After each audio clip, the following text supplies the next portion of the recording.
Can we start? Yeah, I think we can start.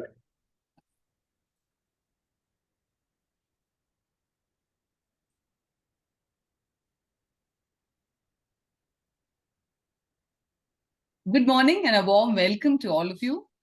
I quote, no inflating, no exaggerating, no reconfiguring, just pure numbers that tell the honest truth about the company's financial reality. An organization's financial statement is their ethical statement, unquote. A warm welcome to our panelist speakers. Panelist speaker this morning, Dr. Latha Ramesh, and afternoon speaker, Dr. Rajesh Kumar, and all participants to the National FDP on Financial Statement Analysis. This is an IQAC initiative. Now, financial statements is a snapshot of a corporation's financial health, giving insight into its performance, operations, and cash flow, which is the key to every stakeholder. With this, I, Dr. Sheba Thomas, the anchor of the session, would like to welcome each one of you. It is a privilege for me to interact with you today. Today's session has been organized by MCM College of Management, headed by our director, Dr. V. Prabhu Dev. MCM College of Management, MCM, is the flagship institution among the MQI group of institutions offering a two-year MBA program. The institution is approved by All India Council for Technical Education, AICTE, New Delhi, and is recognized by Government of Karnataka. MQI College of Management is affiliated to Bangalore City University. The institution is located in the heart of Garden City, Bengaluru, within a committed group of, and it is managed by within a radius of 4 kilometers of Vidhan Sauda. The institution is managed by a committed group of compassionate, dedicated, and philanthropic people. The MCM recently won the IBC Berkshire Corporate Award for 2023. We endeavor as an institution to prepare our students to be industry ready and to contribute to the economy of the country. We have had 3 batches of students who have passed out and are doing exceptionally well. A brief introduction about our director, Dr. V. Prabhu Dev. Dr. V. Prabhu Dev, over 45 years of academic experience. He's a certified corporate director.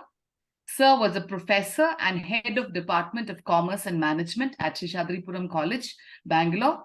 Sir was the academic dean at College of Business and Economics, Northeast Africa. Sir was the principal and director at CMR Institute of Management Studies, Bangalore. Director at Surana College of PG Studies. Senior professor at Christ University, campus director at Presidency College, and currently the director of MQI College of Management. Sir has authored 8 books, 50 research papers, and 40 articles, and has spoken in over 40 different topics. Sir has been the research guide for 8 PhD and MPhil scholars. Sir has inaugurated and chaired 22 national and international conferences. Sir has been the resource person for UGC-sponsored FDPs 8 times. Sir has been the resource person in over more than 50 national and international webinars, and over more than a number of talks that he has been a part of, motivational talks. Sir has received various awards for outstanding contribution to education and society. The latest being Lifetime Achievement Award, Outstanding Contribution in the Domain of Education, Shiksha Ratna.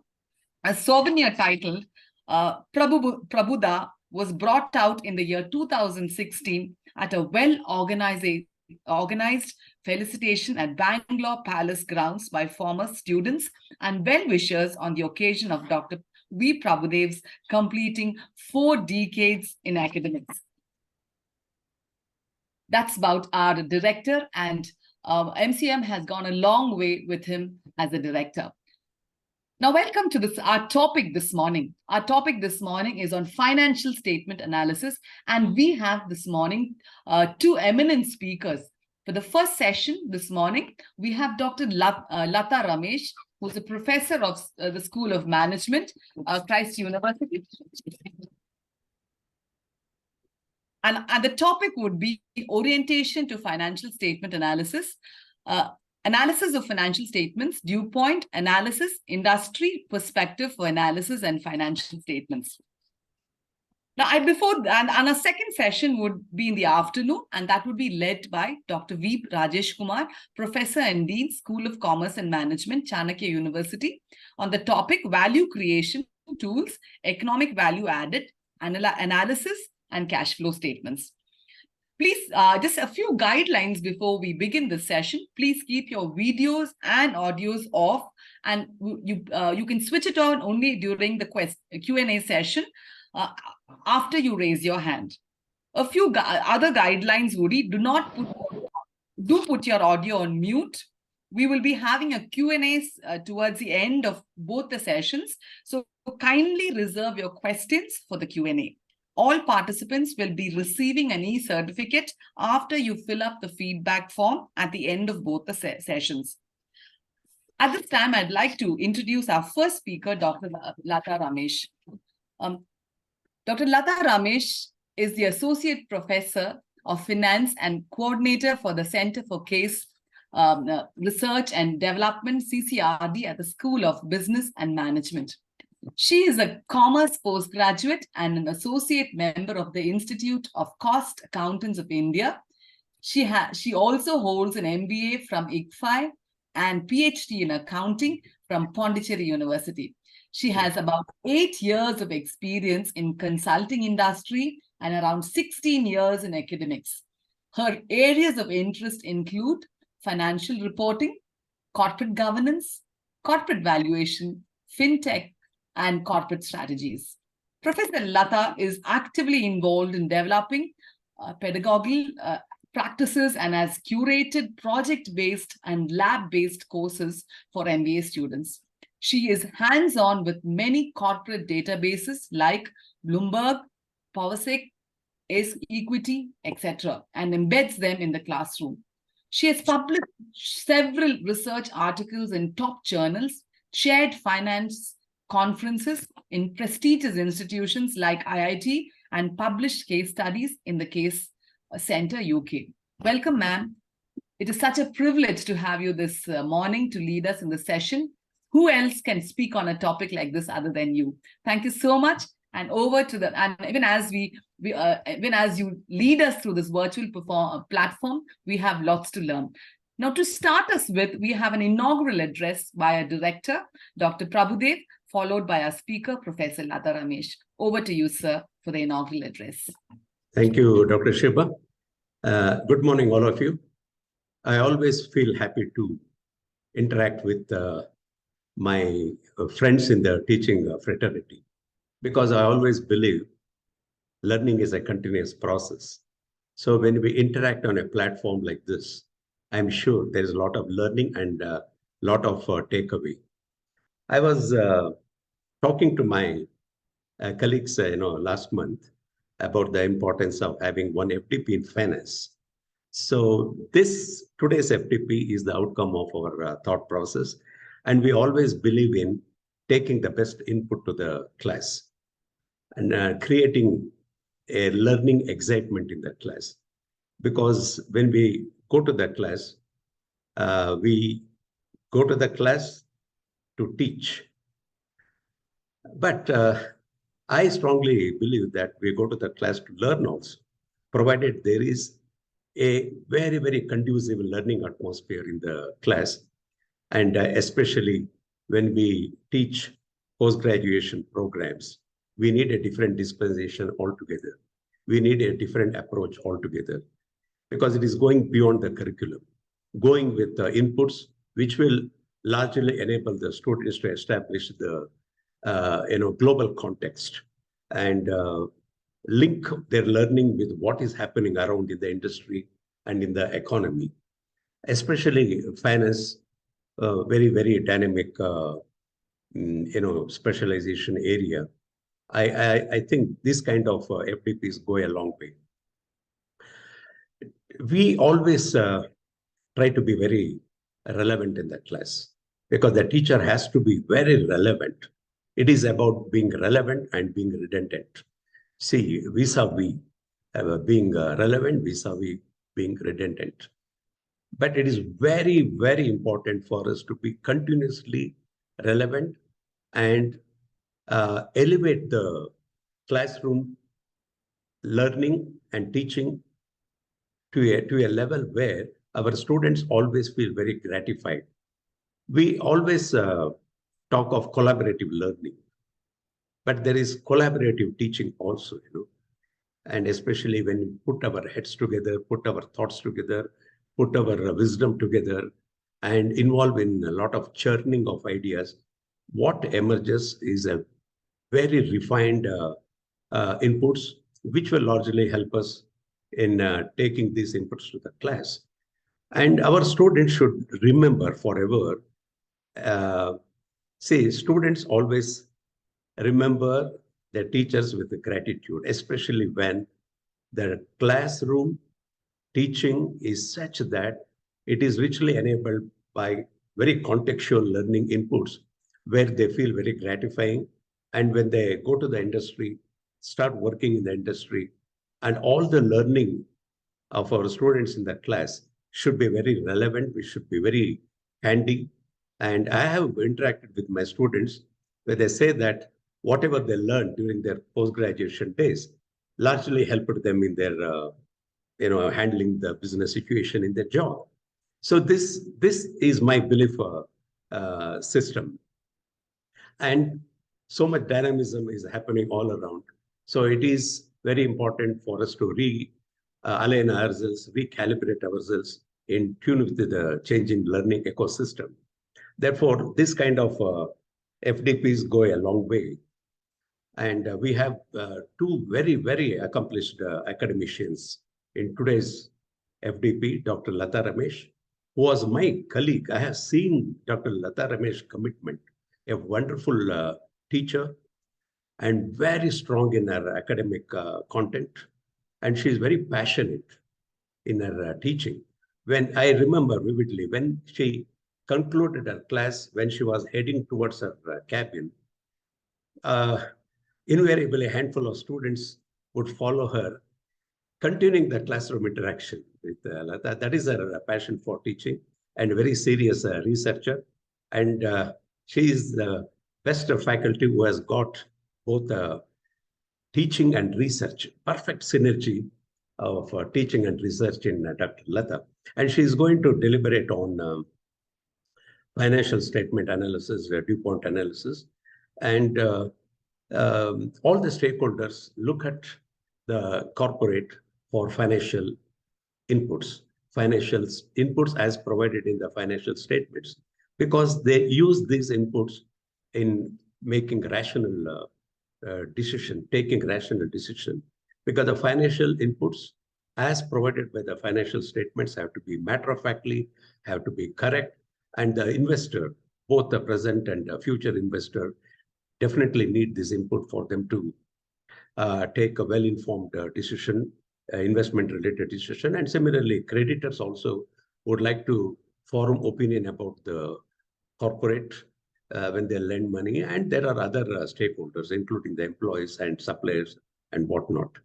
And these financial statements will give all the inputs which help the stakeholders to look into the present performance of the corporate and also assess the future prospects of the corporate. And the financial statements, will condense the mass of data into key financial indicators, which will tell the story of the organization.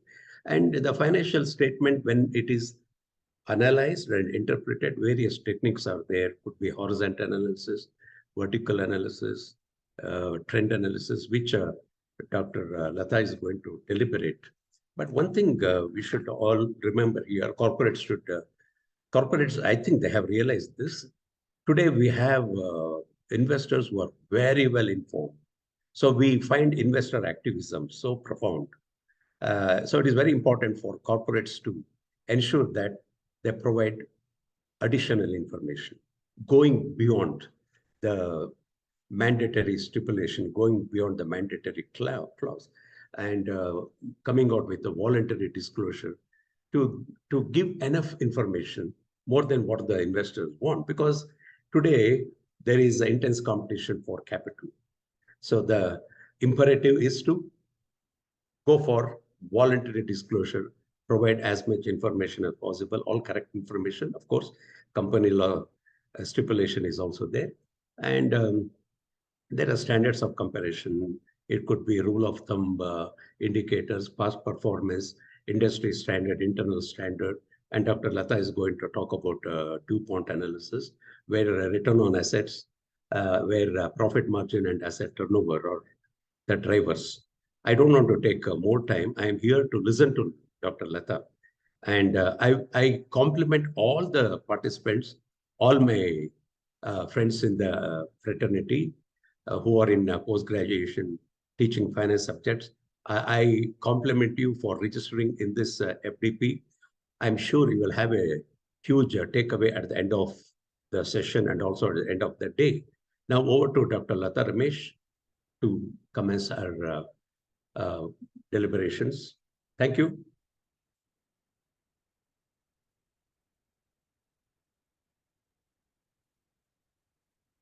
Yeah. I hope I'm audible.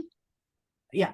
So thank you. Good morning, all of you. Nice to be here today in this FDP. And I'll start first with giving my gratitude to my ex-colleague, but always a mentor, Dr. Prabhu Dev sir. I didn't have the opportunity of being his student, because I've seen a lot of academics who are deans are all his students.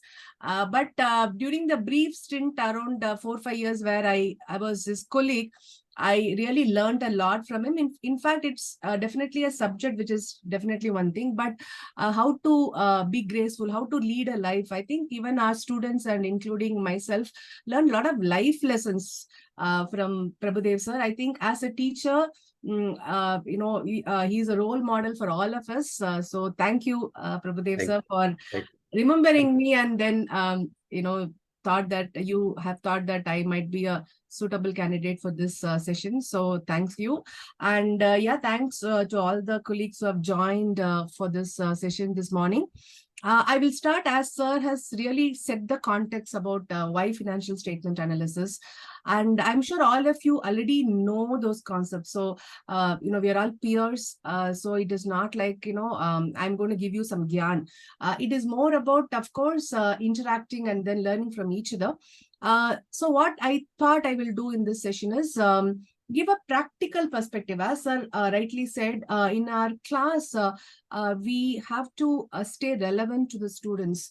So the moment the students are able to connect with what we do in the class to what is happening in the industry, they will take our sessions very seriously. So I'm just giving whatever we already know. I'm not going to probably teach take something very new, but probably give a contextual idea. I mean, how do we really apply, and looking at real life companies' data, and then how do we take this? So that's the plan for the session today. And obviously, I want to keep it interactive. Like what sir said, students also, stay back. So that is one of the indication that students still have some questions left, right? So in a class, we believe that we don't teach anything to the students. We kind of make them think. The moment we kindle their interest, the learning happens automatically. So that's the same style I'm going to, implement here also. There are some things where you may have to respond to the answers. You may have to just think and respond to the answers. So please feel free to use the chat box. Towards the end of the session, definitely we do also have question and answers where we can share our learning. But while at the sessions, if there are some questions, please respond it through the chat box so that we can make it interactive. And I hope that there is some takeaway from this session for all of you. With this context, let me start my presentation. I hope it's visible and it is in the slideshow mode. Yeah. So as I said, the way I have planned it is a practical perspective of a financial statement analysis, which we already know this techniques, right? So let us start first thing first. Let's see what is, what, why, who, when of financial statement analysis. Let's really understand that first, right? So what is financial statement analysis? So we already know, right? So there are, we are actually evaluating. So the key here is, as the users, as the people who are doing this financial statement analysis, we are evaluating the company's financial position, right? Why are we evaluating it?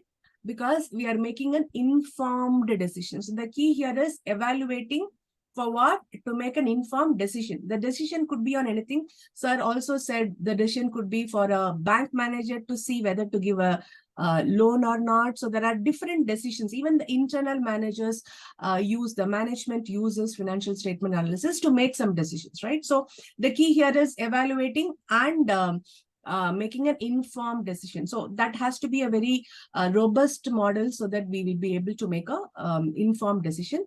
Why it has to be done? Because there are a lot of reasons why financial statements needs to be analyzed. For example, if I'm an investor, I have to decide whether it is really worth putting my money in this, in this company. Or I could be an analyst where my work itself is to manage the portfolio of people. So people have entrusted the money with me. So I need to now pick the right companies, put the money, their money there, and then make more money for my investors, right? So it is the investment decisions, the analyst use it. For valuation, right? So when you're doing a mergers and acquisitions, for example, how much is worth to pay one share of this particular company? So to do a valuation, we definitely do require, analyzing the financial statement. So like this strategic planning. So if there is a internal management, so what they have to do, they have to really work towards maximizing the shareholders' wealth. So for this, what they should do, they have to keep making decisions. They have to benchmark. Okay, this is where we are doing good. Here is where we need to really improve. So what should I do to improve this further? So as an internal management, I also need to analyze my financial statements to kind of do better at what I'm doing so that I can achieve the shareholders' value. So like this, we can keep on listing why it is to be done. So I'm sure all of us are convinced.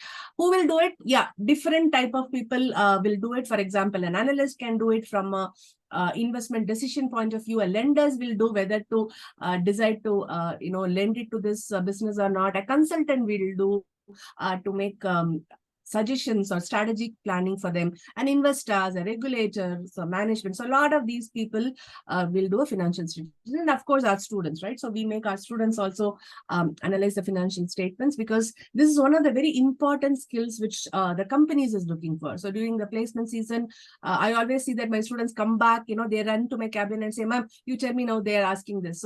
So it is always one of the very most asked questions in the interview. How do we really analyze the financial statement? So of course, our students also have to know this. When is to be done? You can do it during quarterly or earnings announcement. So that is when we always see, whenever a company is announcing the result, we will see in economic times, right? This company's revenue grew by so much percentage, and their profitability has reduced, and all those information. So generally it happens during a quarterly or annual earnings announcement. At an investment decision, when there is an M&A, when there is an internal performance reviews, in all those places, when it happens in different time frame, depending on the purpose on the people. And how to do it? That's a question, and probably that's the main crux of this presentation.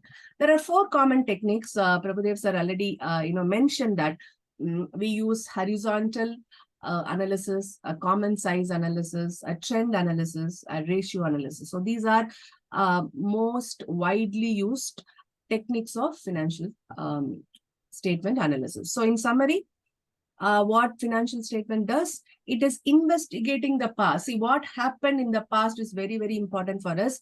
Why? Because we need to project the future information. So more often in analyst investment decisions, it is based on what the company is going to do in the future, right? So for that, we should also have the past information so that we'll be able to project it in the future.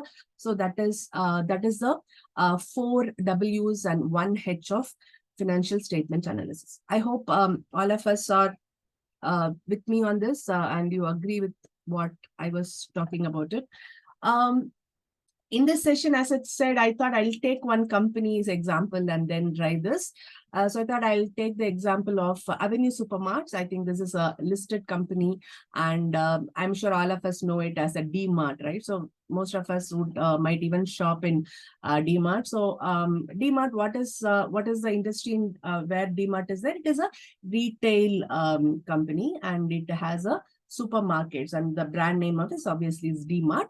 And as we know, D-Mart is a value retailing space, right? So people go to D-Mart not for its ambience or for its convenience, but they go, to get a deep discount on whatever branded products, right? So it is like a Walmart version of India, where you get everyday low price. People can get at a deep discount compared to a local grocery stores, or even more organized retail shops. So their emphasis is on value retailing, right? And what do we see in D-Mart? Three categories. So their business is into three categories. In the stores, we see foods, right? So we have all the foods, milks, and ready-to-eat snacks. That is one category which D-Mart is having. And next is non-foods. We do have detergents and personal care kind of products also you see in D-Mart. And the third category is general merchandise, right? So you also see D-Mart coming out with a lot of products, apparels. You get cheap t-shirts and all that, and towels and all the home care kind of furnishings. You see all of that, right? So D-Mart is into three categories, and it is a organized retail industry. So which industry does it belong to? An organized retail industry. And it's a relatively a young company, because in 2017 only it got listed, and as of March 2023 it has 324 stores. So I think this information is very important for us to understand things at a context, right? So this is a case study which we will use more often to drive home how do we really do the financial statement analysis. So moving forward, let's look at let's look at the horizontal analysis. So what do horizontal analysis do? In horizontal analysis, you are looking at it horizontally. Horizontally means what is this year's performance compared to last year, right? So how did we perform compared to ourselves, compared to the last year to the list year? So it's a very simple technique. Current year minus previous year divided by the previous year numbers, right? So that's how we do an horizontal analysis. Why it is important? Because it will help us to understand the magnitude of the change, right? So is it really changing? How much it is changing? So that magnitude of the change more often is very important for us to analyze, right? So, and it's more useful to analyze revenue number and profit number, right? Because we always look at what is your revenue growth. How big are you growing? Are you growing at 20%? Are you growing at 10%? Compared to last year, how much I grew in revenue? That's a very, very important, indication of what the company is up to, right? So revenue growth is a very important technique. So we use it for revenue growth and profit growth more. So you use the context of horizontal analysis for a top line and a bottom line number. What is a top line number? Revenue. Why I'm sure revenue is called top line? Because that's what we see on the top of the financial statement. So that's how we tell the students. So our top line is a revenue number, and a bottom line is a profit number, and horizontal analysis really helps us to understand this better. So this is a number. I have it for Avenue Supermart. Can we kind of see? And I've also given, what is how others are doing, right? Because maybe a absolute number sometimes you may not get better insight.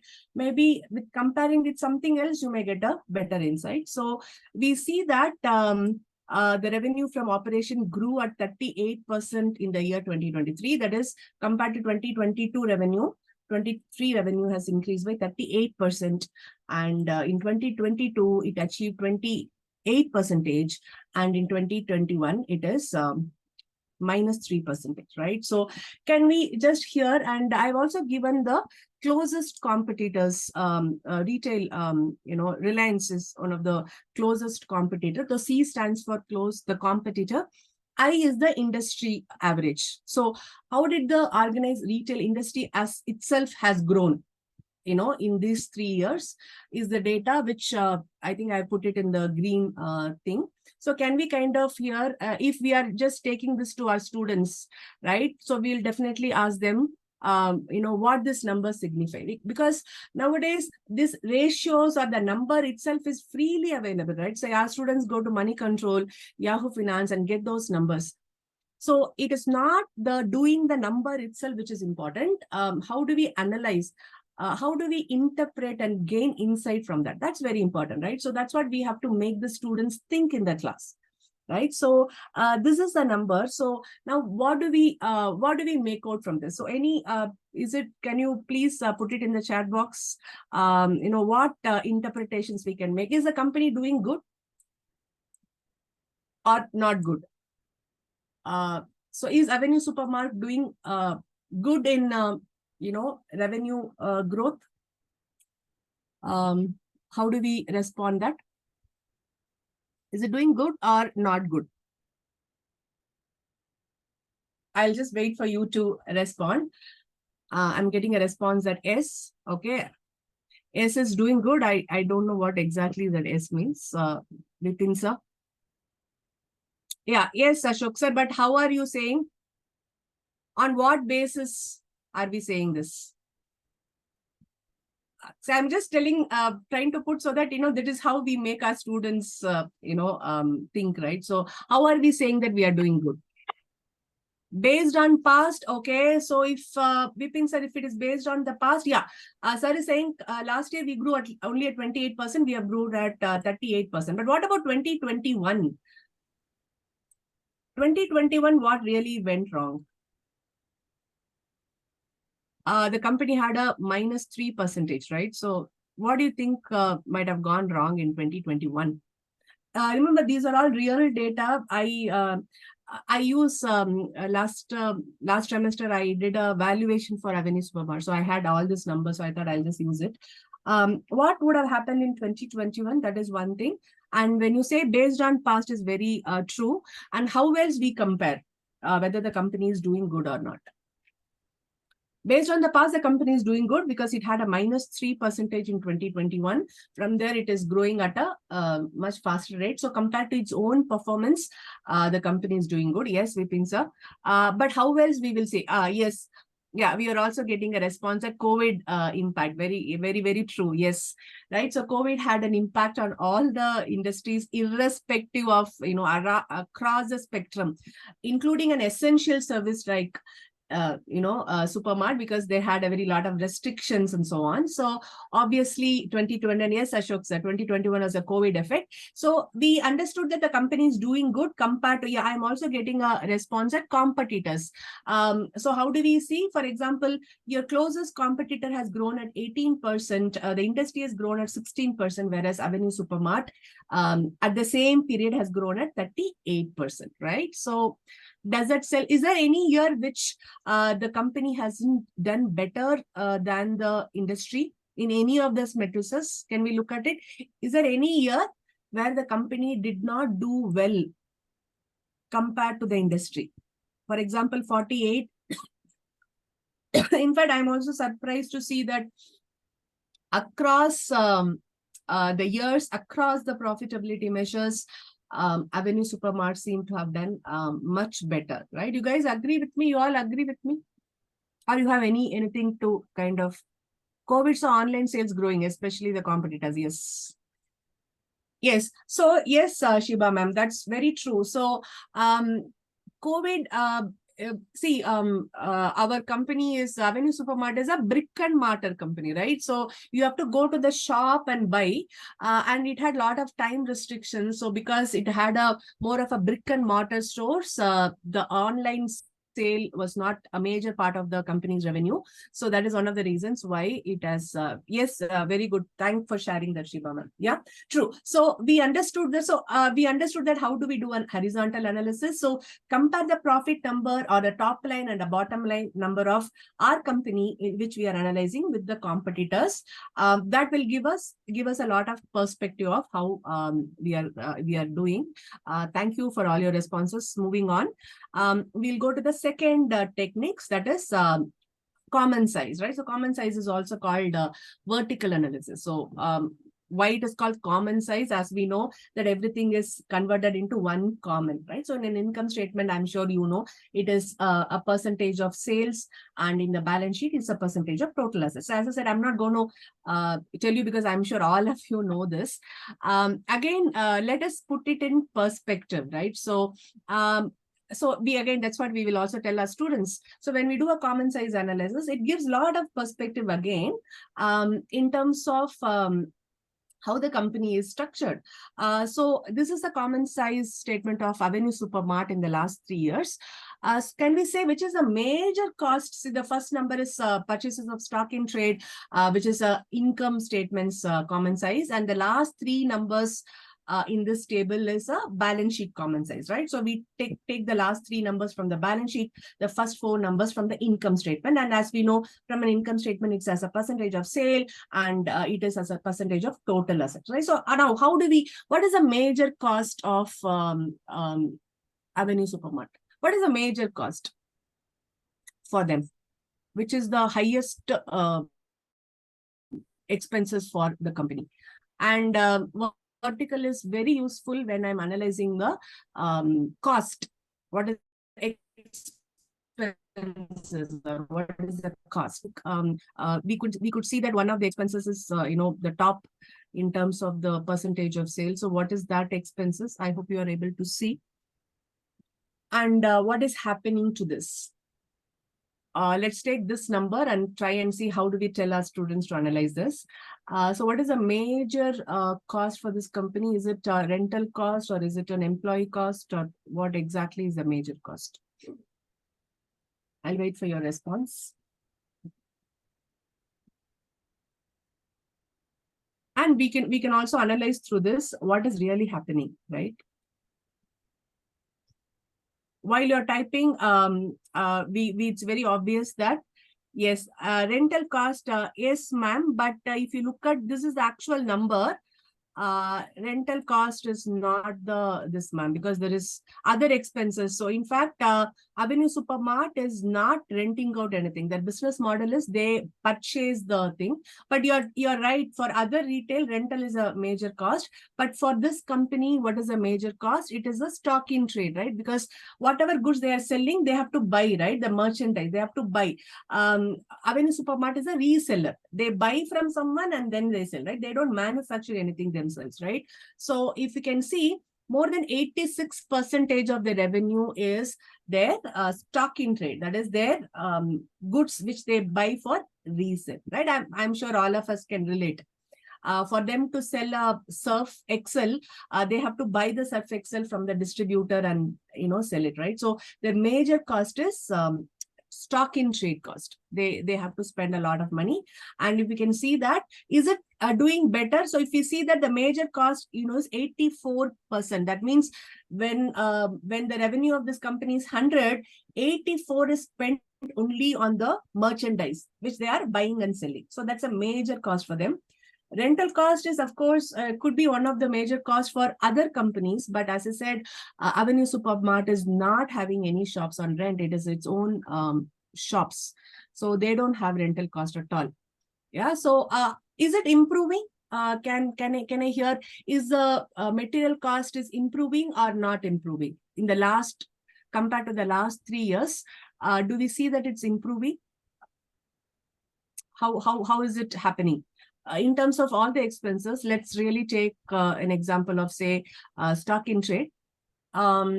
it was a slight improvement. Yes, Spurti ma'am. Yes, you're right. So it is Spurti S. Kumar. Yeah, it is 85% in the last 21. It has come down to 84. Yes. So lower the better. Definitely, we don't want to have more cost. There is an improvement. There is a slight improvement. Absolutely.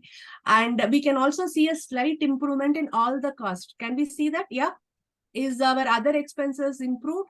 It was 5.42. Now it is 4.84. So we can see when we are analyzing the company, we need to see what are they doing to do a continuous improvement. See, there they can make money only by reducing their expenses, right? Because it's a very high capex kind of because they need to have large stores. So for them, they can make money only when they can reduce their stock in trade. So we can see that they're slowly, slightly improving. Yes. And what is happening to their other expenses? That is also from 5.42. It has come down to 4.84. So we can see that the company is improving in all of this. Is it a good indication? Is it good, or how do we analyze that overall? Are we, is this company doing better, or the company is doing worse? So as we know, it is improving because we want the cost to be lesser, and we said that the company is improving compared to its own self. Of course, we also need to compare it with the industry, but here we can just compare with its own company. We see that it is improving. And the last three numbers is, I took it from the balance sheet. Right? The PPE as a percentage of total assets. So we go to the balance sheet. What is, I'm sure we know what is PPE. PPE is plant and machinery, correct? So what is that? Plant, building, machineries. They are called fixed assets, right? So we used to call them as fixed assets before. Now with all Ind AS, this IFRS, it is now renamed as plant, property, and equipment. So what is a major asset of this company? We can see that it is the plant, right? The building which they are buying. So because I said they have to buy a land and the building and then set up its stores. So if the total asset is 100, the value of their building itself is 53, right? So we see that 53% of their total asset is only plant, property, and equipment. So what we can understand from this? We can understand that it is very high, capex oriented. So you need to have buildings, you need to have land for them to grow their revenue, right? Because if they don't have stores, they cannot increase their revenue, right? So it is a company which is having a high fixed assets. Yeah. So please do feel free to message. Of course, it's a learning process. We can absolutely, share our thoughts. So what is happening again in the PPE? For example, the PPE of the company in 2021 was 43%. Now it is 53%. In the last 2 years, from 43% of the total asset, it has become 53% of the total assets. So what could be the reason? What do we make out of this? Please do respond. What do we make out of this phenomena where we could see that from 43.5% of the total assets, so we are doing a vertical analysis, a common size analysis. From a 43%, they have come to 53%. So what can we make out of this as far as DMart is concerned?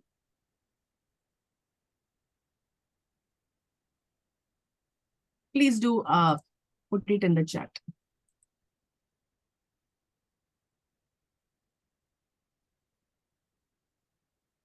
Asset value has increased. Yes. So why? What happened? What they could have done for them to have an asset? Yes, you're absolutely right. What could have happened for them to have a higher asset value? What could have happened in DMart? Because we are actually putting all of that in the context of DMart, right? So what is the asset of DMart? What is a major asset of DMart? It is their plant, property, and equipment, right? So, so what can we conclude out of this? We can conclude that the company is building more stores, right? Because only when your number of stores is increasing, your plant, property, and equipment proportion is increasing. So we can actually make out that the number of stores which the company is adding to their kitty is increasing, right? So these are all is the one which we are making the our students to kind of think plant and equipment, brick and mortar stores. Yes, Dr. Sheba, absolutely right.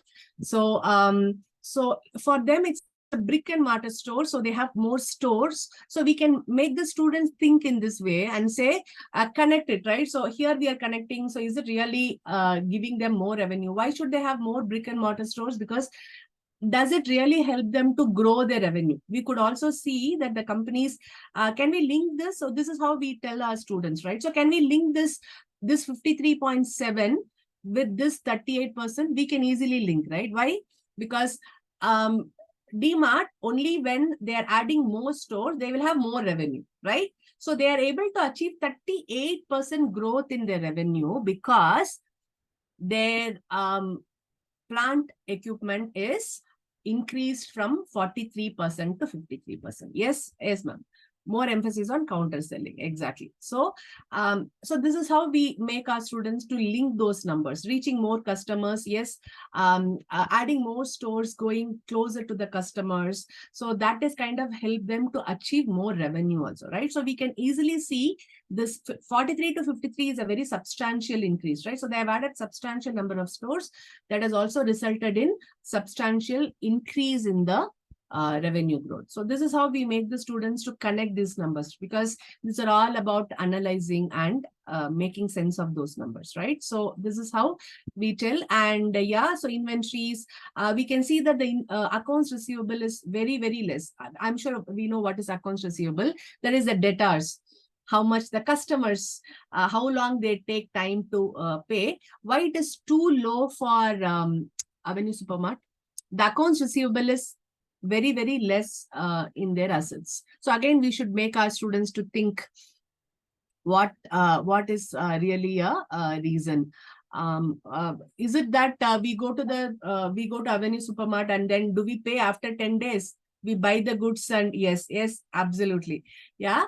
So we don't actually, it's a cash sales. We go buy and come, right? We cannot, ask credit for DMart. We cannot say, I will buy it now and I'll pay you after a month. That's not going to happen. So it is a B2C business, right? A business to consumer business. So obviously they don't have very high accounts receivable. Inventory is there because why? Because their purpose itself is to sell inventories, right? So their inventory is definitely a 17% of their asset is in inventory.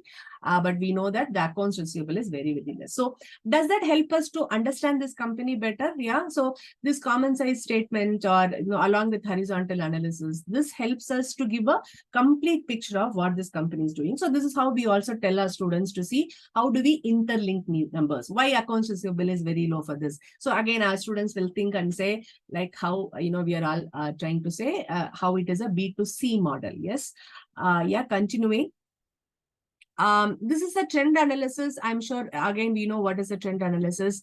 This is a longitudinal number. So in a horizontal analysis, what we do, we compare this year to the previous years, or the previous year to even before previous years. But a trend analysis will give a longitudinal information. That is, you take the farthest year as the base number, make that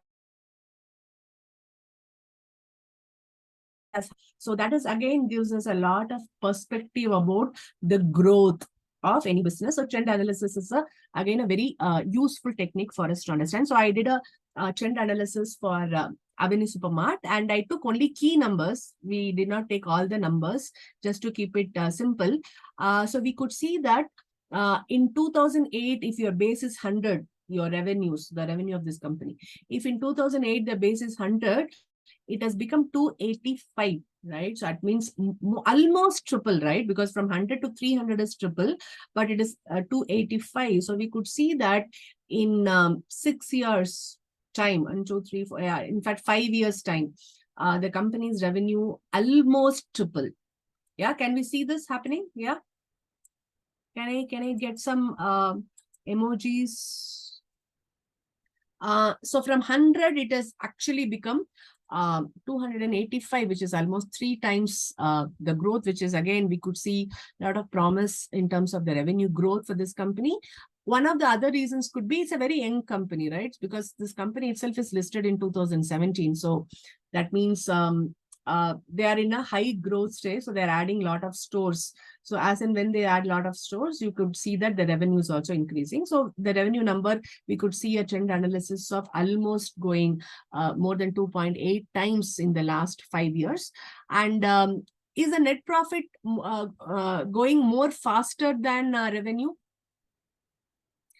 Is the net profit growing faster than revenue or slower than revenue? Please do respond.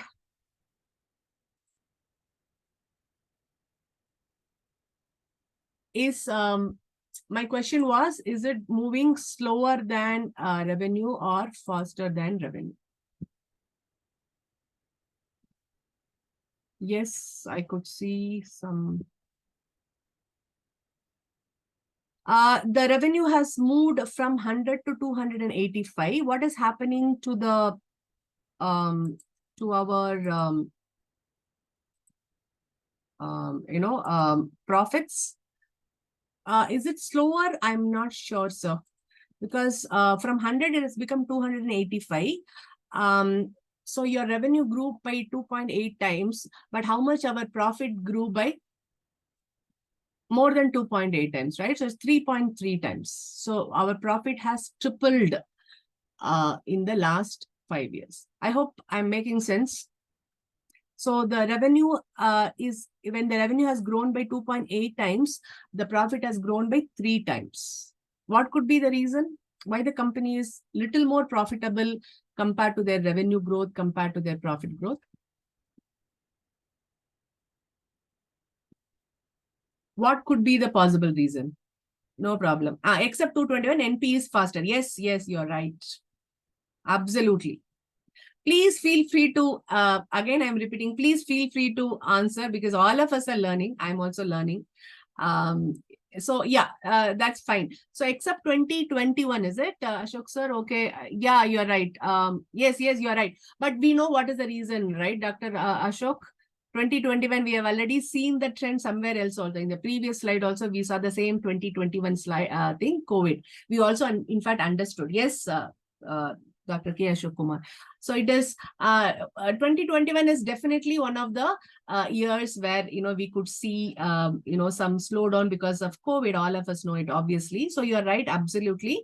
So net profit has grown 3 times. So what could be the possible reason? Why do you think the company has how the company has managed to get a more profit? Maybe they have, did we see that somewhere else? So this is how we help the students also to think, correct? So we could actually see a trend here. What is the reason why our revenue growth is, our profit growth is better than our revenue growth? When can that happen? When we can get a more profit compared to our revenue, when our expenses are lower, correct? Yeah, I hope I'm making sense. We also saw in the previous slide, the cost of the merchandise cost is coming down, correct? So it was some 86% or something. It has now come to 85%. Can we link it? So this is how we make our students to link those ratios. So we could see that. So all these numbers are telling some story, which we would make our students to understand. So when we say that our profit has grown 3 times, little faster than our revenue, we will ask the students to go back and look at this stock in trade, right? The stock in trade has now, as a percentage of sale, is reducing. So that means they're trying to reduce their cost further.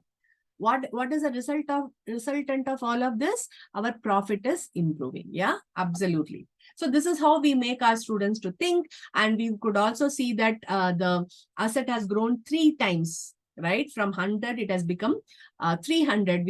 We did also saw that in the previous thing. So they're adding more stores and equity, which is the shareholders' equity.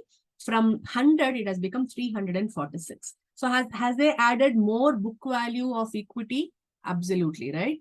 3 times they have added. So you can actually see a wonderful, in fact, 346 is the highest in terms of trend analysis.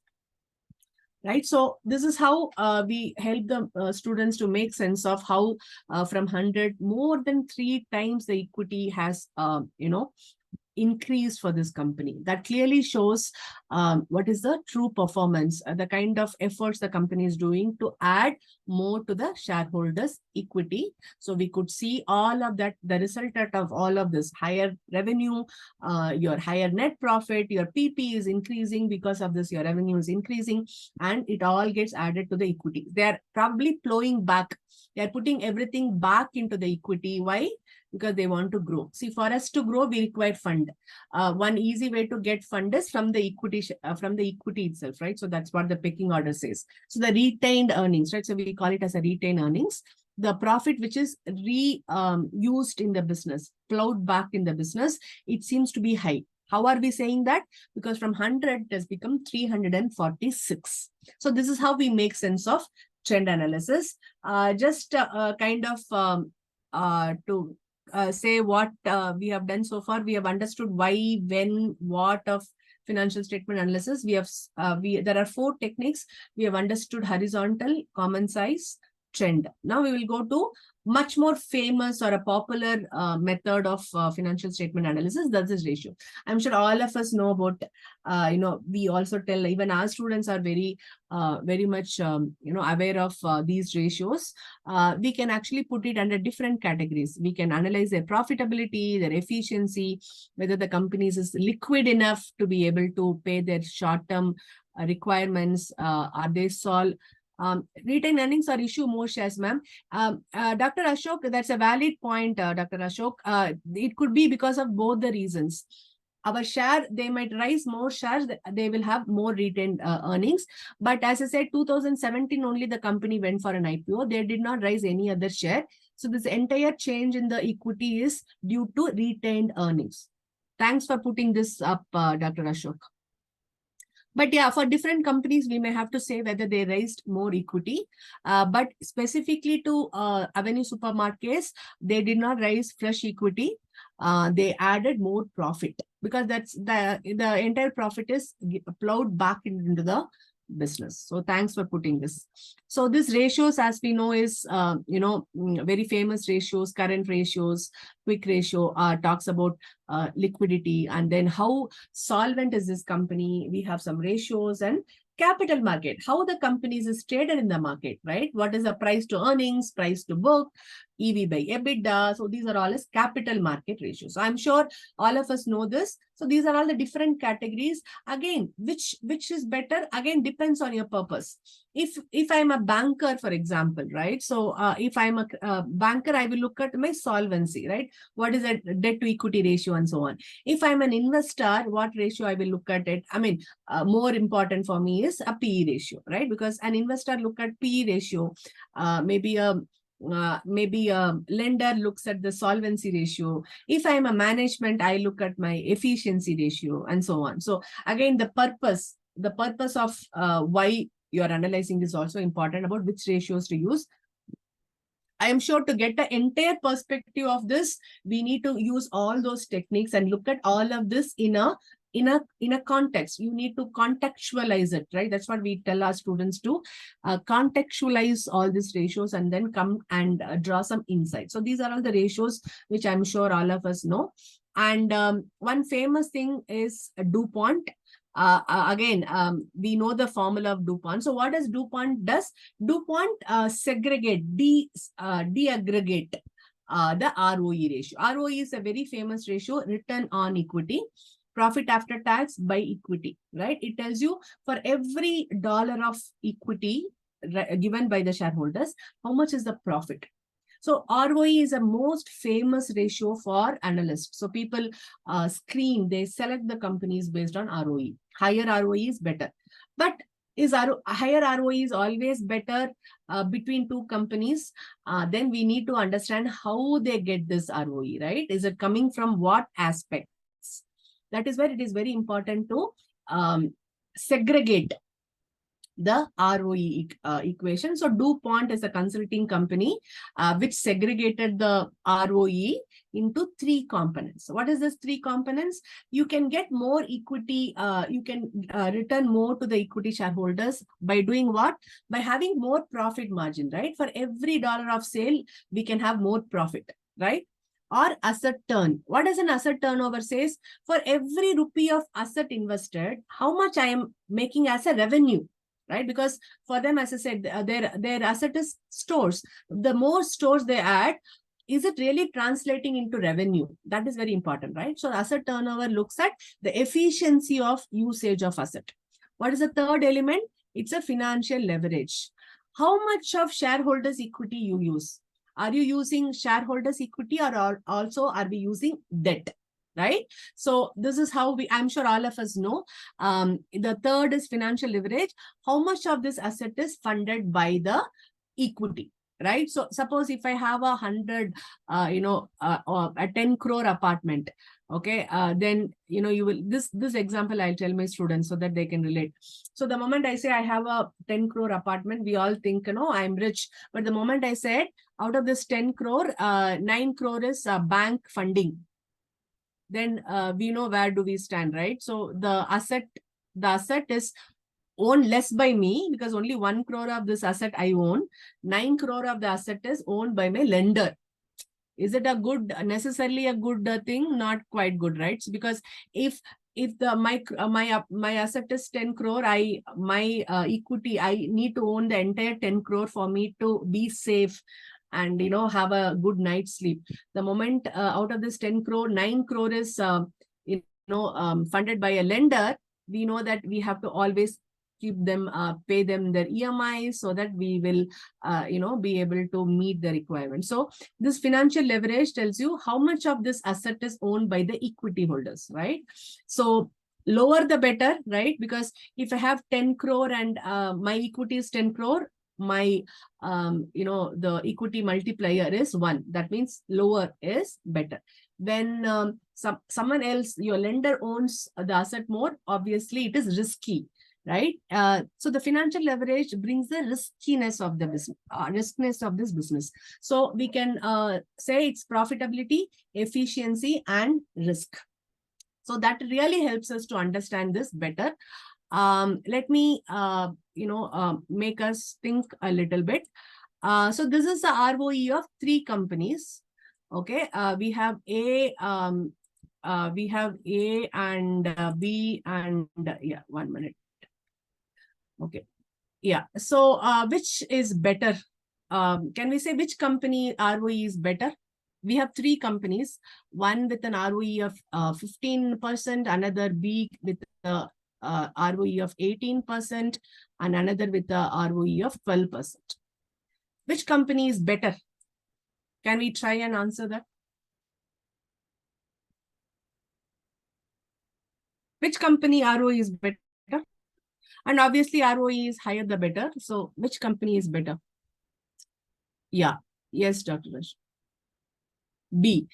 The answer is quite obvious, because higher the ROE is better. So we can, our students, yes, Dr. Shiba. So B, we say why, I'm sure why we have chosen B, because B has a higher ROE.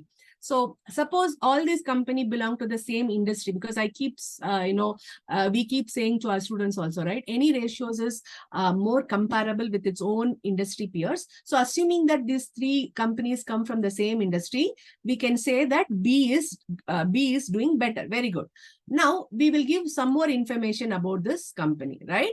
So we have given a DuPont of this, right? How does the company make money? So if you see that the net profit margin is 1 component, asset turn is the next component, and equity multiplier is the 3rd component.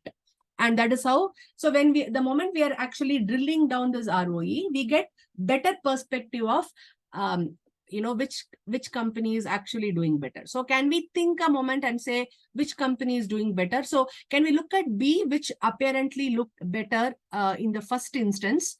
So we will, pay attention to these numbers. What is the profit margin of this company? 8%. So every dollar, if the sale is 100 rupees, their profit is 8 rupees, correct?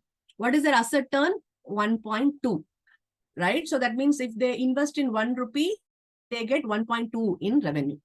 What is the equity multiplier? That is 1.8. That is how much of their asset is owned by the equity. So obviously higher means more debt is, the asset is funded more by lenders, less by shareholders, right? So with all of this, that is how this 18% came. What about B? B, 9% is coming from its profit, 1.2 from its asset turn, from an equity it is 1.1, and ROE is 12%. So can we now say which is a better company? Now, do we get a better perspective of which company is better? Yeah.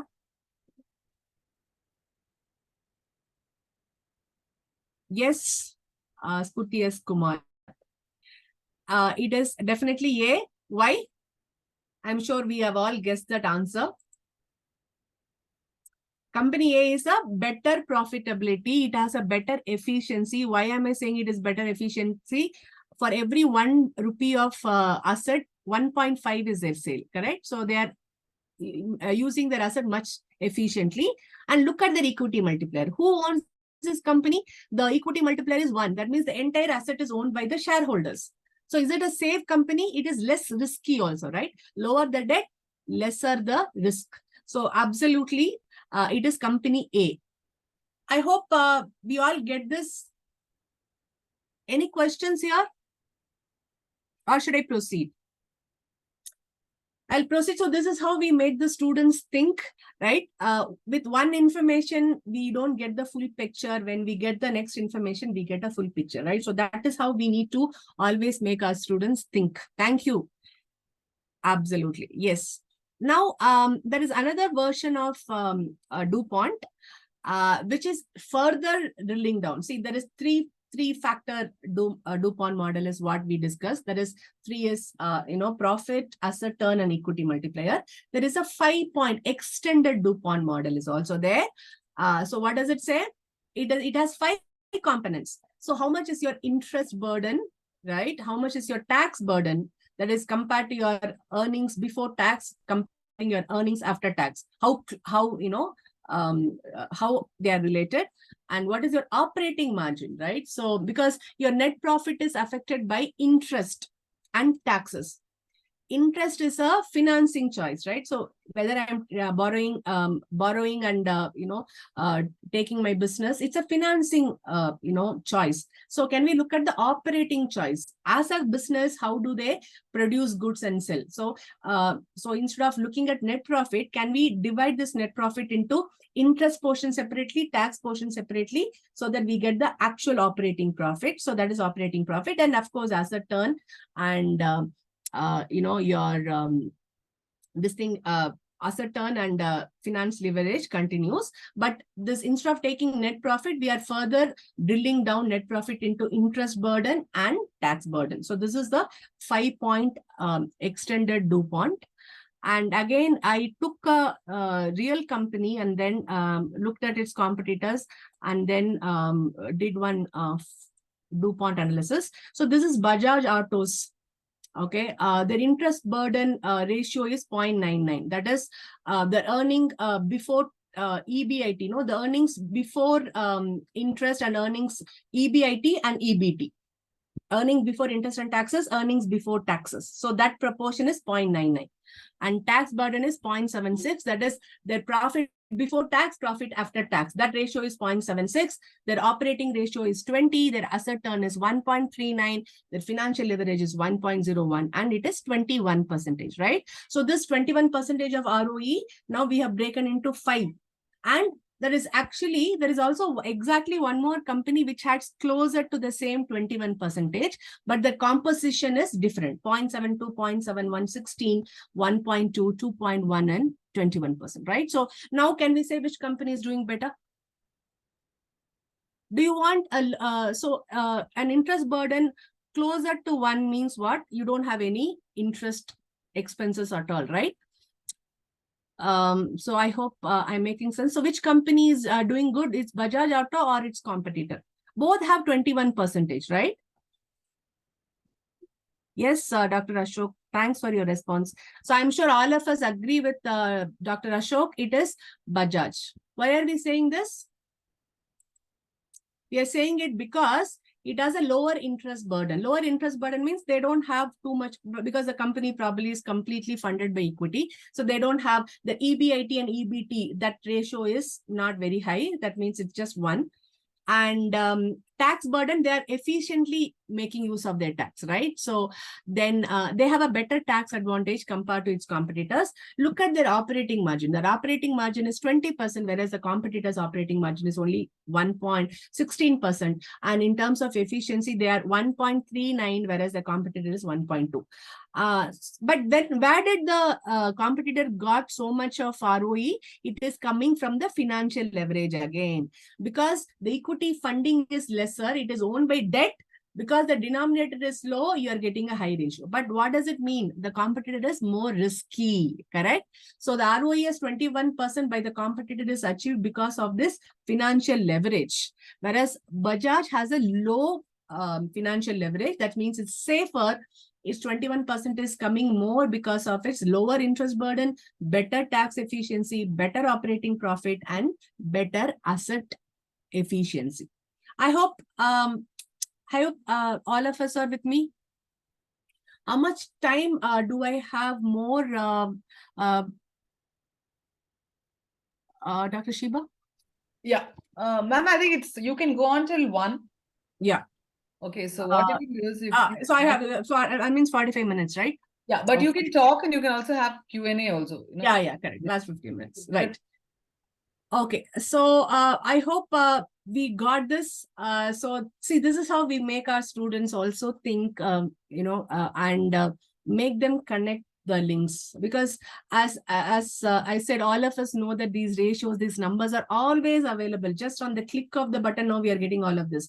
So what we should help our students is to interpret this number. See, this kind of a thing, for example, an artificial intelligence cannot do. So how do I keep telling my students, how do you going to be better than an artificial intelligence, right? So only by connecting the links. We should always make our students to critically think and analyze things, right? So that is what is, I think, our job as teachers. So these kind of an interesting numbers will make the students also glued to the screen, and they'll find it very interesting to do a course like this. Yeah. So continuing with DuPont.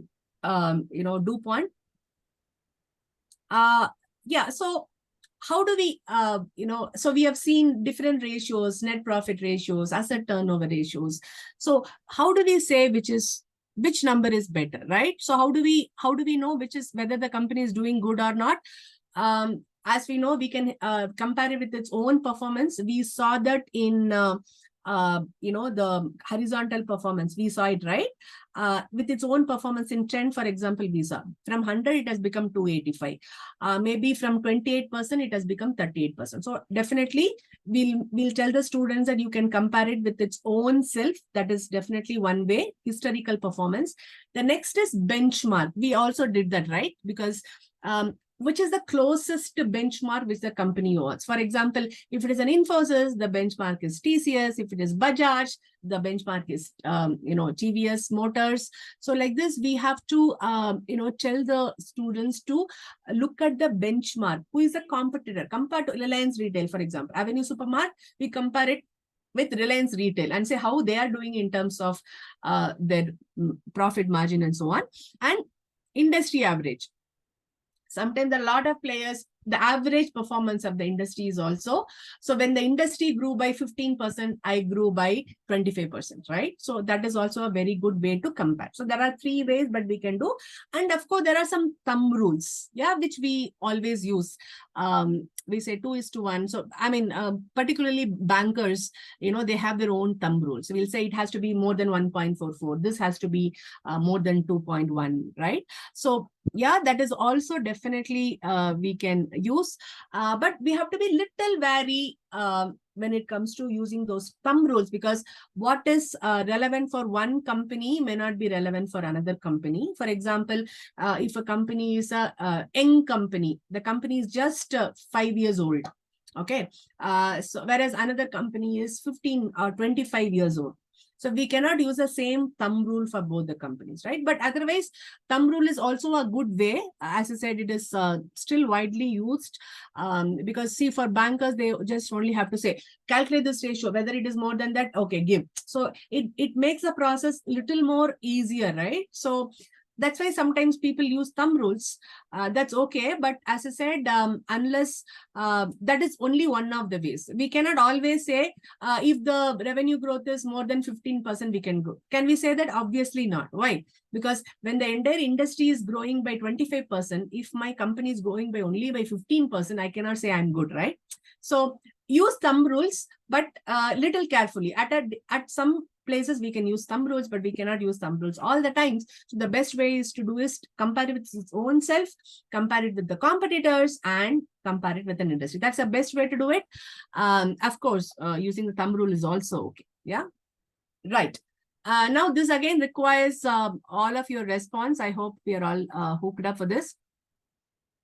Okay, in this, there are, I have again taken the actual companies' numbers, okay? These numbers are coming from 4 companies. I'm also telling you what are those 4 companies. SpiceJet, I'm sure all of us know SpiceJet. It's an aviation industry. And another company in this code is Ultratech. I'm sure Ultratech is a cement manufacturing company. And one of these numbers also belong to Maruti Suzuki. I know Maruti Suzuki, in fact, manufactures cars. And another company where it is there is TCS, Tata Consultancy Services, which is in information technology industry, right? So we know this industry, all these companies are very, very famous. All of us know this also.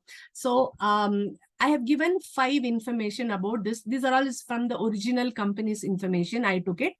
Material cost is given for all the 5 companies. Employee cost, a material cost as a percentage of sale, right? So when your sale is 100, what is your material cost?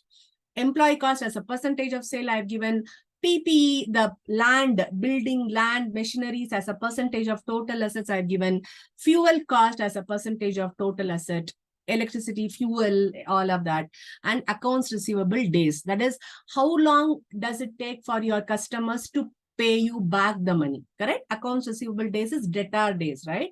How long it takes for you to, for the customers to pay. So again, there are different numbers in all of this. Can we kind of guess which company, which is A company, which is B company, which is C? A company would have been any of the SpiceJet, Ultratech, Maruti, or TCS. So like this, can we try and say which company belongs to which industry? Which company, I mean, which financial statement is which company? Can we guess? Yeah? Are we ready? Ultratech is A, Narayana, Professor Narayana. Okay, why are we saying that, sir? Good guess. But why? Yeah, please, of course, as I said, we need to really think highest material cost, okay? But don't, do you have any other industry which also has material cost, Narayana, sir? Is there any other industry also has a material cost? Yes, ma'am. Maruti Suzuki with 14%, which is in Okay. auto industry. Yeah. So you think Maruti Suzuki's material cost would be lower than Ultratech's, is it? Yes, Yeah, ma'am. that's Yes. a good guess. Okay. What could what are the other numbers for A? Maybe accounts receivable days is 5 for see, let's take the way Professor Narayana is thinking. He's saying 68% and he's comparing with another company which has 14%, right? So I'm sure any of this would be a manufacturing company. The receivable days is 11 for D and 5 for A. And can we also look at one more number which is different for both, sir, A and D? Can we, so A and D seems to be a little closer because both their material cost is high, right? Others material cost is 0. So we can actually make out that A and D should be a manufacturing company. Now, can we look at some other number which is different from A and D, and can we say what belongs to what? Which number is very different between A and D? Their material cost 64.14%. PPE, their plant also is 32%, whereas it's 50%. Can we look at fuel cost? Okay, CES, CES highest fuel cost is C. No, sir. Highest fuel cost is B, I guess. I think you are right, but I think you have put C. I think the highest fuel cost is in B, no? Yeah, correct. Okay, so Professor Spurti is saying that B is SpiceJet. Good guess. Can we come back to A and D now? So all of us know that A and D cannot be SpiceJet, right? Why? Because their material cost is 0. Okay. So then between A and D, what is also very different? Fuel cost. Yeah. Fuel cost is 2% for A and 14% for D. Between automobile and cement, which will have higher fuel cost? I agree that B has to be highest. Yeah, I completely agree. Maruti will have a higher fuel cost. Why are we saying? Let's look at the manufacturing process. What do Maruti produce? AR. AR is 5 and 11. Not both are not very high. We will still stick to fuel cost. Let's understand the manufacturing process of automobile and cement. Okay, what does automobile manufacture? A car. What does a cement company manufacture? A cement. But is the process the same or different? The process of manufacturing, is it same or different? Different, ma'am, and movement of materials is going to be higher in case of Maruti Suzuki. So can you guess which is Maruti Suzuki and which is Ultratech? You are on the right track. Yeah, Ultratech is A and Maruti Suzuki is D because of Why two are you reasons, saying ma'am. that? One is material cost and second one is fuel cost. Movement of materials in case of the manufacturing of car will take more fuel or manufacturing of cement will take more fuel cost? Cars, ma'am. No, sir. Because what is the process? I'm sure we know the process of cement, right? What is the raw material for cement? Limestones, right?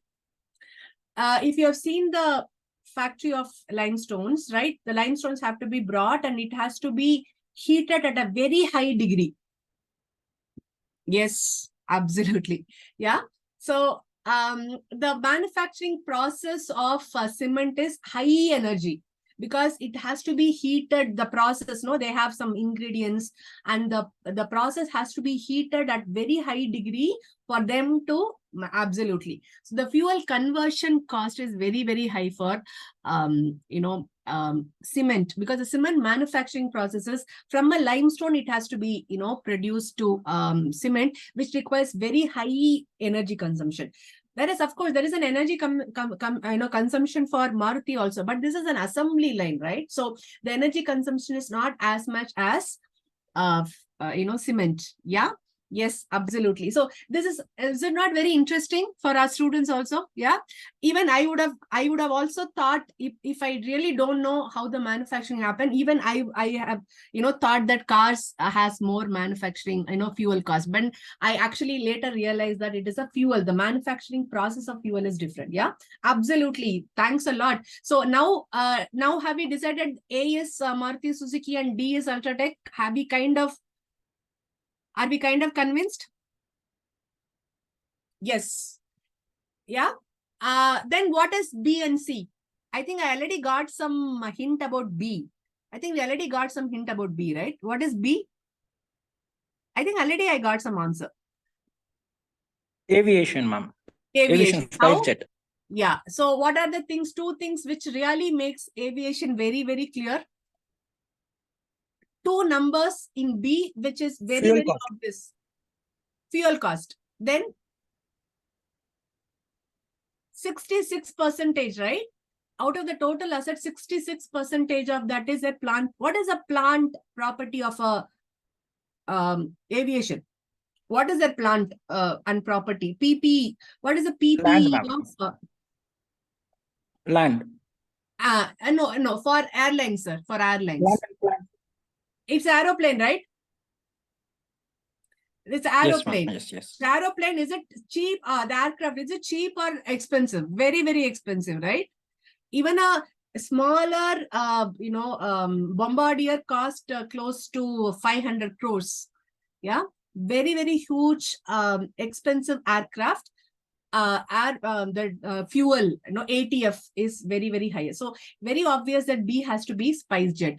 Then the left out option is C, but can we say why? So what is C then? Why? Receivables are very good, very good. Receivables are high. Why is it a TCS a B2C company or a B2B company? Is business to business or business to consumer? TCS is a business to business. Yeah, absolutely, absolutely. Yes. And what is the other aspect which makes C stand out? Very, very good, very good. What is the other aspect which makes B stand out? One is definitely 78 days. You got it absolutely right. There is one more number which is very, very obvious in C, that it has to be TCS. Fuel, ma'am. Yeah, fuel is less, obviously. Employee cost, absolutely. It's an employee cost. Look at the employee cost. It's the highest, right? So why employee cost is highest in TCS? Because TCS earns money not by using their plant, right? Not by using their aircraft. Instead of, I would not call it as labor intensive. It's more of, I would say, you have to use your mind. Their employees' brain is the most important, right? So they need to build their employees. For them to build their employees, they have to pay them. So the project all happens not because they have a plant. It happened because the employees are working on the project. They are into the project and they are built. Absolutely. Yeah. So it is more of a intellectual oriented, right? It's a more of an intellectual work. There is no, it is happening because of their intelligence of their employees, not because it has a plant. Right? So don't we see that it's very interesting? Yeah. I mean, don't we think that our students love this kind of an analysis? Yeah. So yeah, we got it right. So congratulations, we got it right. So this is the answer, A, B, C, D. I've also given the reasons. 68, it has to be a manufacturing process. 0 because there is no service cost. Production process is 14%, it's still there, but I'm saying fuel cost is also very high. PP second high. So in terms of PP, the first high is aircraft, right? The second high is altered cement. Why? Because mining, right? They should have a large mines, whereas a factory setting of a Maruti Suzuki is different, whereas they should have a huge mine. That's why their PP is very high. Fuel cost is not very high. Aviation is very high, and 14% is the highest because of the production process. Receivable days is different from B2C and B2B. Very simple exercise. I took all that from the information, but see, it really makes our students to really think, how those numbers change with respect to industry. So please do try such kind of an activity in the class. I'm sure students will love this. Yeah. Yes. Proceeding. So we have also looked at price to equity. We have also seen multiples, right? We call it as a relative valuation. So how is my company's, share price compared to others? So, we have heard of price to earnings, price to book, price to cash flow, EV by EBITDA. So these are all says, how is your company, how much, someone is ready to pay. So for example, let's take price to equity. Yeah. Price to earnings, sorry, PE. So what does a PE ratio indicates? For every 1 rupee of the profit, how much the investors are ready to buy your shares for, right? If your share price is 10, if your profit is 1, what does it mean? The people are ready to pay 10 times your profit to buy your shares, correct? So that's what the earning multiple says. It is very tricky to use this earning multiple. Generally, textbook says lower the multiple is better. But we have to be careful. When the multiple is low, it could also mean that people are not very, bullish about this company. That's why they are not ready to pay. So it is very tricky to interpret price to earnings ratio or all these ratios. Academically speaking, lower the better. But if you look at the practical perspective, a company which has always given lot of share return always has a high PE ratio. So high PE ratio means it's an expensive stock. Why something is more expensive than the other? Because people think that it will grow more, right? So as I said, that's why I don't want to spend too much, because this PE ratio itself requires another 1.5 hours to kind of make us understand. But I thought I'll just touch about this PE ratios or the market ratios. Lower the better, but I will also tell you, higher also indicates the potential of this company. We looked at Avenue Supermart, right? Is the company doing really well? Yeah, in terms of profits, in terms of revenue growth, everything. Can you guess the price earning multiple? It's very high compared to the industry. So buy Avenue Supermart? Maybe, yes, because the companies is factoring your efficiency. It is factoring your growth, right? So that's why I would say it's a little tricky to talk about price, this market multiples. But as I said, in some other occasion, we will talk about it a little more in detail. Yeah, so we looked at all the ratios. And one of the other ratios I'm sure all of you might have heard of is Altman Z-score. Have you heard of Altman Z-score? Yeah, so this is one score which is based on discriminant analysis, and it is coming from a formula, right? 1.2 of A and 1.2 of B, 1.4 of B, C, D, and E. And if you do this formula, it will come out with some numbers, okay? And the number between 1.8 and 3 means it's kind of might get distress zone is less than 1.8 and safe zone is more than 4. Is it important for us to understand? Yes, because when you are doing a credit rating, when you are planning to invest the companies long term, we don't want companies to kind of go to bankrupt, right? So Visa WeWork, which is going for bankruptcy. Idea Vodafone is really in a little bad position. Visa Jet Airways, we went for bankruptcy. So all these companies, you can actually show the distress by using Altman Z-score, right? So let's use that also. Let's also tell our students how this Altman Z-score kind of helps in predicting the distress, right? This is our an empirical model. It may not be 100% accurate, but definitely still nevertheless worth telling our students about Altman Z-score, which is a predictor of distress. Yeah. Moving on. I will probably close in another 10-15 minutes, hoping that I'll have some questions at the end.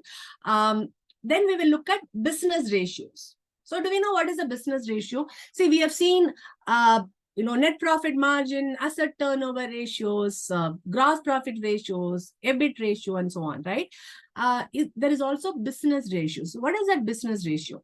The business ratio is the numbers are not all the numbers are coming from financial statement. If you take an example of return on asset, it's a financial ratio. Why?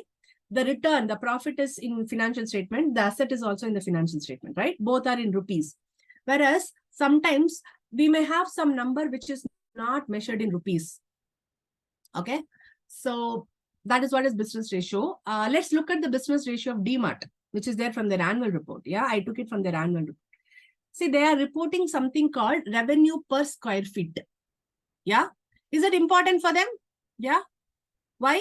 Why it is important for them to track the revenue per square feet? Because for every square feet which they are investing in terms of stores, they should generate revenue, right? Otherwise, what's the point in having stores and not having the revenue? So what they do, the numerator is their revenue, the denominator is their square feet. So if a store has 2 lakh square feet, how much revenue they get per square feet of revenue, right? Then they talk about what is the retail business area.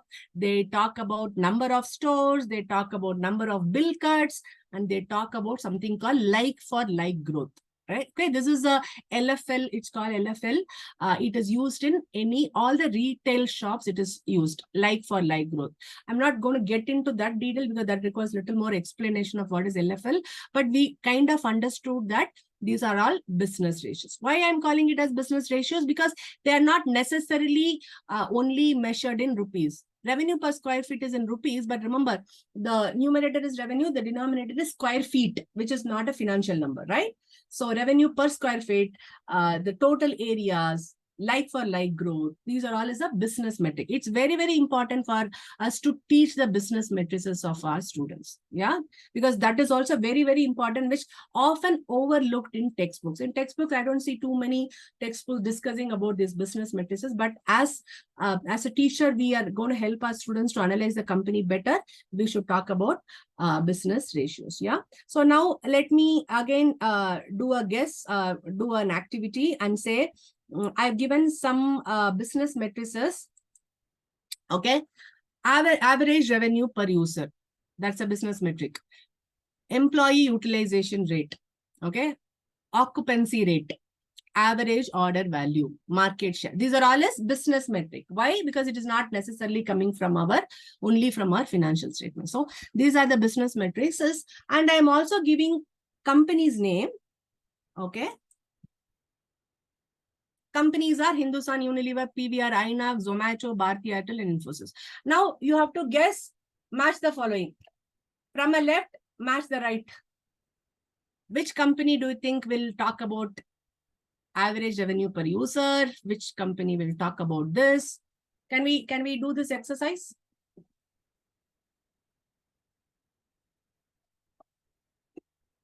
Come on. It's very obvious, I'm sure. Which company talks about ARPU, average revenue per user? Or can we go with simple first? For which company market share is very important? PVR occupancy rate, very good guess. I mean, yes, please continue. Let's close. For Infosys, what, Professor Spurti? For Infosys, which metric you are matching Infosys with?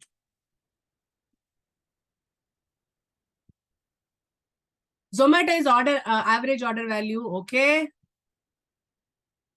Infosys market share for what? Infosys market share. Not sure. Do Infosys talk about market share? Is it like one market and it takes some, what is a market share? A pie from a total market. Bharti Airtel is revenue per user. Market share, yeah, that is true. I mean, I agree that Airtel might also talk about market share, but this is only one-to-one you can. See, for Airtel, it is average revenue per user is even more relevant. So then what is market share? Which company is market share? We got almost everything is right.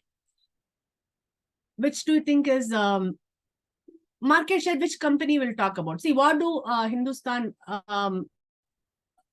Unilever, what do they produce? Absolutely. Zomato is also, yeah, that way, as I said, I agree that more than one company will use market share, but as I said, it's one-on-one. Yes, Professor Spurti, Infosys is employee utilization rate, right? Because how much of their employees are actually put in the project? Very good. I think we already got the answer about average order value being Zomato, right? Because Zomato gets a portion of their revenue from their order value, right? Very, very good. Occupancy rate, I think some of us already guessed it is PVR INOX, right? When they have so many seats on the cinema, not all the seats are occupied, right? So they don't get ticket price from all of that. Only those who are occupied will pay the price. So it is occupancy raises PVR INOX. Market share, I completely agree that a lot of other companies will also use market share, but market share is more relevant for which company here? Hindustan Unilever. Why? For example, if there are, say a soap, okay? So we can say, or, beverage. So, HUL has a market share of 50% in beverages. So we have seen that, right? So if there are 5 soaps sold, of this 5 soaps, say 2 soaps belong to the one which is produced by HUL. So we can actually call that as a market share. Okay. I agree that market share is also used in other industries, but if I'm putting a one-on-one, this is the answer. Yeah. So ARPU is for Bharti Airtel because they call it as average revenue per user. Employee utilization is for Infosys. Average order value is for Zomato, and market share is more relevant for Hindustan Unilever. Are we getting it? Are we good to go? Very good. So we got those ratios. So it's very, very important that we also tell our students to think about this, right?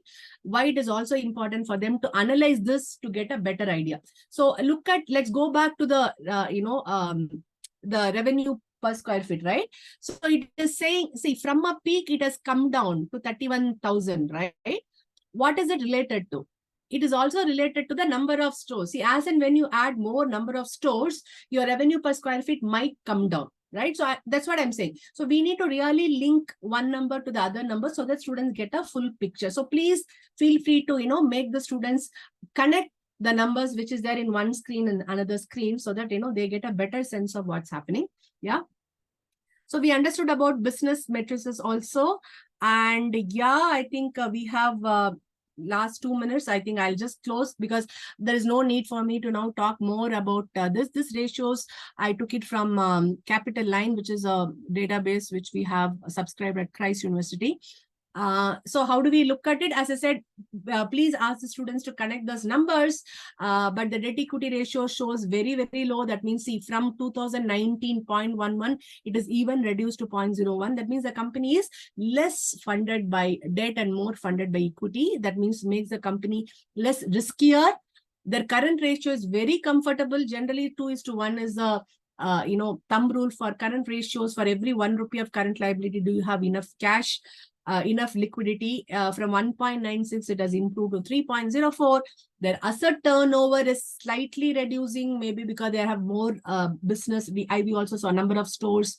So then we could also see the quality of their ROE earnings, right? We can say their ROE is coming more because of their asset turn. And their EBIT margin is low because we saw 85% of their cost revenue goes to the purchasing the traded goods itself, right? In spite of that, how the company is making this money by reducing the cost of goods sold and then reducing their other expenses. So that is how this company is making. So it gives a very complete picture of why Avenue Supermart has a higher PE ratio compared to its peers because of its efficiency and because of its business model, right? So we call that as moat. Okay, do we create a moat? What is a moat? Generally, a moat is a kind of a place where competitors can't enter, right? So kings have a moat in their palace, right? So in a fort, near the fort, they will have a moat. Moat means competitors can't enter, right? We also use that in strategy. So do you create a moat that makes it difficult for competitors to come near you? I think Avenue Supermart has created its moat. That's why it is, doing better. Yeah. So in summary, what have we learned? Analysis of financial statement is one of the most important part of finance. Our students have to be completely trained on how to analyze. This is a very important skill in the industry out there. You need to understand the industry, the company's business model, and the competitors and decide, right? Because I was saying why rent is not expenses for Supermart. Because why? Because the business model is buying the land, not renting out, right? Because unless we know that, we won't be able to appreciate those ratios. Like we learned the manufacturing process of fuel, cement consumes more fuel. So unless we understand the context, we may not be able to appreciate, right? That we have learned, and it should be read only in the context of historical performance from the competitors, from the industry, because just a ratio by itself may not say much unless you put it in the context. So please, feel free to tell your students to, contextualize these ratios, and it can vary due to the nature. Did we learn it through our exercise, right? How we saw that one company's material cost is higher than the another company's material cost, because this vary because of the nature of the industry. And we should know the business matrices. Did we understand some business matrices? Yeah, like for like growth, revenue per square feet, all that we learned, that is also very important. And interlinking, right? So how do we connect, for example, revenue per square feet with revenue growth, net profit with, material cost? So those kind of interlinking is very, very, very important, right? Why you have a high PE ratio? Maybe you have a high profitability, you have, better asset efficiency. The market is rewarding you for that, right? Or you may have a higher market share. So the market is rewarding you with paying higher for your company shares, right? So it is very, very important that we get a complete picture of this only by interlinking the linkable numbers. So please train your students to think that way of interconnecting the numbers. And I'm sure, those kind of a data is available in a free, of course, we have subscribed to Bloomberg, and Christ has all of those database, but I'm sure even without all of this, we can still, by publicly available information like your SIFI, I'm sure Yahoo Finance is very decent, Money Control. I also recommend, a website called screener.in. I'm not sure whether you have heard of this website. It's a very good, very decent, free to use website where you get all these ratios. And I'm sure all of us know Money Control. Yeah. If you don't have access to this kind of a subscribed database, still feel free to use those websites in the class and make the students read those numbers by taking a real company. That is when students get a complete perspective, is what I have to say to complete this. And thank you for I asked Prabhu Dev sir, can I make it interactive? He said just it's as per your wish. I was little hesitant, apprehensive, will I get some responses, but I'm very, very happy that we cracked everything. Whatever we thought we should crack, we were able to crack well within the time. That means you were very active participants. Thanks a lot for this. I hope you had some takeaway from this session, but I'm still definitely open to some questions if you have. Yeah.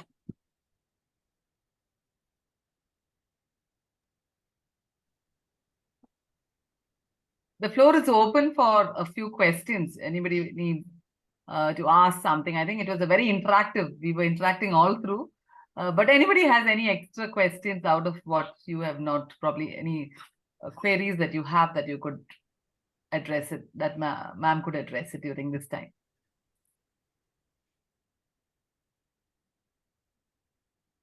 Yeah, I think, thank you. The key, as I said, lies in making our students think inside the class. That is when I think we will be able to engage. In fact, in Christ, we have our session time is 90 minutes. So this generation students have a very low attention span. So keeping them active for 90 minutes is, a challenge for us every day. It's like a war for us. So we go with the class. How do I really make my students engage? By doing this only by making them think and act, because I'm sure with whatever we are saying, nothing is not there in the website, right? So ROA, the students can type, go to ChatGPT and get a better explanation. So how do we beat ChatGPT, right? As a teacher, how do we beat? We should make that sitting in our classes more insightful than doing it alone. See, the moment we make them feel, they will sit in the class. Correct. So I don't in fact mind my students use my phone. I said, if I can beat my phone, if the students feel that attending the class is more interesting than watching a phone, we are winning the phones, right? So I said, go ahead and use. If you find my class not interesting, you will use a phone. That's fine. So how do we as teachers make our students engage in a session is a very, very, I'm sure all of us, every day we go with that kind of a mindset. And I'm sure with little bit of, this kind of a pedagogical innovation to make them think in the class, definitely we can win the, hearts of our students. And, the students also feel kind of that there is a takeaway, which they don't get it in websites, So as long as we beat our chat GPTs and the Google, students will definitely come back to us. And of course, like what Prabhu Dev sir also has, not only teach them lessons, also teach them life skills, how do we, in fact, behave ourselves, how do you carry yourself? I mean, these are all as teachers, we become a role model. So only as a complete package, if we are there, our students definitely will take the thing from us. So that is what I had to say. Of course, if you have any more questions or anything else you want to, you can contact me. I'm putting my email ID. So please feel free to get in touch with me if you have any other questions or something. Always happy to help. Thank you. It was a very engaging session, Dr. Latha. A very absorbing, engaging session. And I compliment all the participants for their wonderful participation. And as you concluded, you just made one statement that it is very important for us to engage the student and create some kind of learning excitement in that class. And especially post-graduation students, many of them are very intelligent. And when they have access to so many things, and it is very challenging for us to be more relevant, and we have to keep several paces ahead of our students. And when we talk of collaborative learning, collaborative teaching is also very important. And this kind of activities, initiative like FTPs, where we put our thoughts together and where we revisit our learning and develop perspective, make our teaching abilities more stronger, teaching inputs more stronger. I think, Latha, you did a wonderful job giving so many examples, and I think you have put in a lot of efforts here. I compliment all the participants, and I thank immensely Dr. Latha for her time, and thank you very much. I also thank Professor Rajesh, who is my colleague who will come in the next session. He will talk about economic value added, which is a very, very interesting topic. And sir has shared a lot of content of what he does. I also took, so thanks to Rajesh sir also for kind of collaborating to do it together. It's because we want the students, the participants to have a clear takeaway. So what I'm not covering EVA, I think Professor Rajesh Kumar will do it in the second session, and that will give you a much better perspective. So please stay tuned to a very interesting session by Professor Rajesh. Yeah. Thank you. Thank you. Thank you very much. Thank you, all of you. And we'll meet in the second session, post-lunch session. Thank you. Thank you. Thank you so much. Just wanted a couple of announcements where the feedback is on the chat. Would request you to give your feedback for this session. On the chat, please attempt it. And once you log out, you can we start the next session at 2 o'clock. So please have your lunch and log in by 1:50 because Dr. Rajesh will start immediately, and we don't want to miss you. And just want to thank Dr. Latha. It has been really interactive. I enjoyed it thoroughly, and I'm sure I believe what sir said. The students really you kindle the interest. You rekindle the interest of us as faculty. Thank you so much, and it was such impactful and thoughtful. I think the responses on the chat you have probably you should just read through just to know how and we just know how you can keep the students. It was not just 90 minutes; it was more than that. But we were just tuned to what you were saying. Thank you so much. Participants have a good break. And return back by 1:50. Thank you so much. Thank you. Thank you very much.